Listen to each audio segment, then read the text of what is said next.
Isang magandang umaga sa ating lahat. Nagtang tanggap na Samsung 32 inches yan.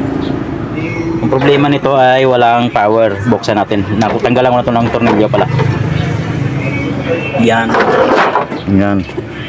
Saksak natin. Lagyan natin ng power cord. Tapos lagyan natin sa 220. Yan. Wala man siyang indicator light dito. So ibig sabihin wala siyang power. I-check ko lang muna yung power supply kung good, para malaman natin kung may problema o wala.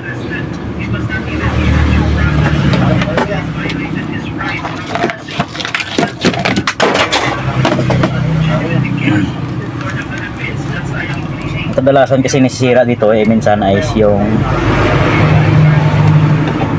jumper dito. Napalitan na pala ng jumper. Yung jumper dito minsan napuputol yan, yung jumper na yan, pero bagong lagay. So big sabihin okay yan. Ang gagawin natin, mag-tester tayo sa dalawa na ito. Nagsishort din minsan itong isa. Yan, lagyan natin ang tester yan, yan, times 1. Yan. Yan. Ito ang positive na yung guhit na yan. Tester natin yan. Yan. Pull siya, dapat di pull. Tingnan natin. Positive din yung isa.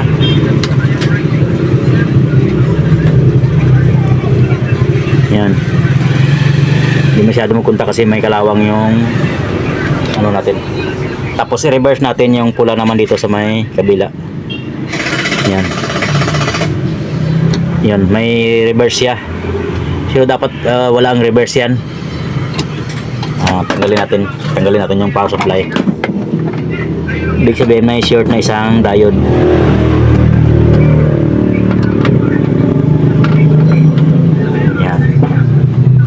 Tanggalin lang muna natin backlight.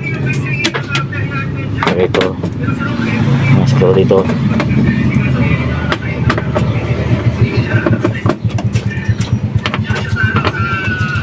Ano itong turkey ito? I-ano ka to? Tistihan patulawin.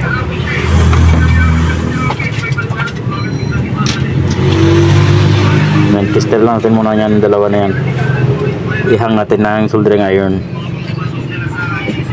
Baka may laptop.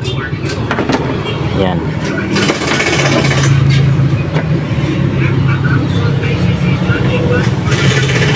Tanggalin natin yung dalawang diode na ito kung saan sa kanila yung may sira. Yan. Patanggal na yan. Kung saan yung soldering pump natin dyan, wala. Yan, nakahang na yan, dalawa na yun. Yan, nakaangat na. Tapos tester natin muna is itong positive to positive. Tester natin sana ito. Positive to positive. Yan.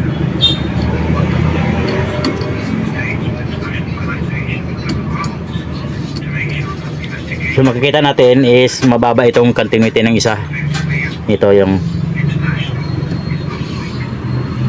yan, hanggang diyan lang siya.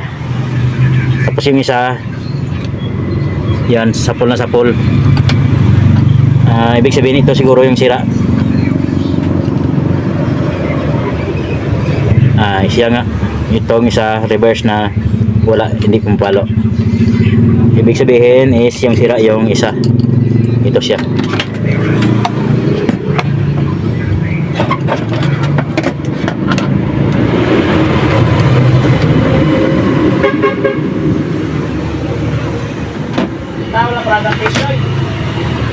Yan. Ito yung sira, positive. Ito pula dapat niya. Pula, positive, dapat positive. Anode. Katod yan. Yun.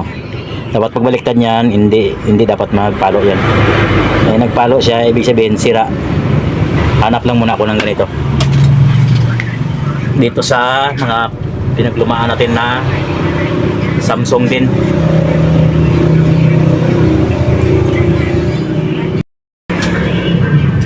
Ito na po yung nakita natin na pang replace sa kanya itong yan, ito yung sira, yan ang sira, baliktaran natin, sira, ito yung good, yan, wala siyang palo, yun o, negative to positive, yan, wala, ayan o. So dapat ganyan siya pagka-tester ng diode. Kabit ko lang muna dito sa board. Kabit ko lang muna dito sa tinanggalan natin kanina. Saan ba 'yon? Ito.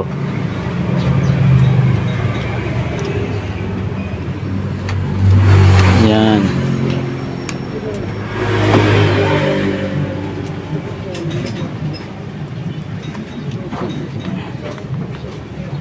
Ang tamang pagkabit, kung may guhit sa baba, ibig sabihin yung sa taas may guhit din.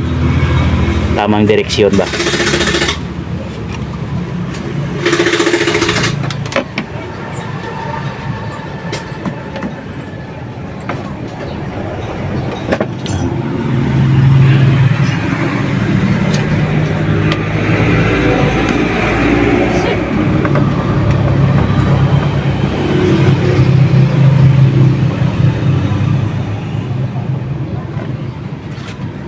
Yan.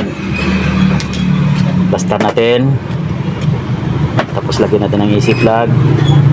Baka nagsaksak ko to. May na. Lagyan natin. Tapos lagyan natin ng screw. Yung mainboard natin. Lagyan natin ng screw.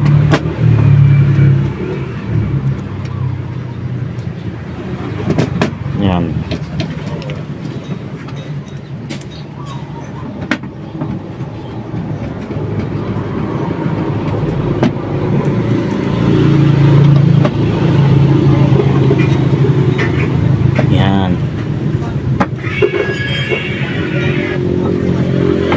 So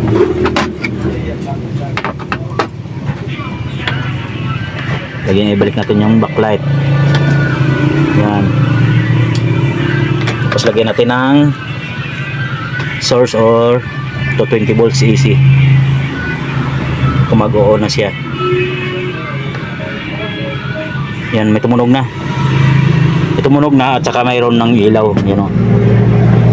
Mayroon siyang ilaw at tumunog. Silipin natin kung normal yung display ng ating TV.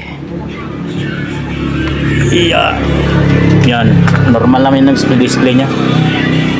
So ibig sabihin ay nagiging sira ay isang diode na ito. Yan lang, napakadali lang yung problema niya. Sa ganitong klaseng model ng Samsung is masisira lagi itong dalawang diode na ito. Isa lang yan yung nasisira.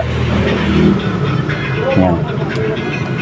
So dapat yung pinipalit mo dyan yung galing din mismo doon sa board na yun para original siya.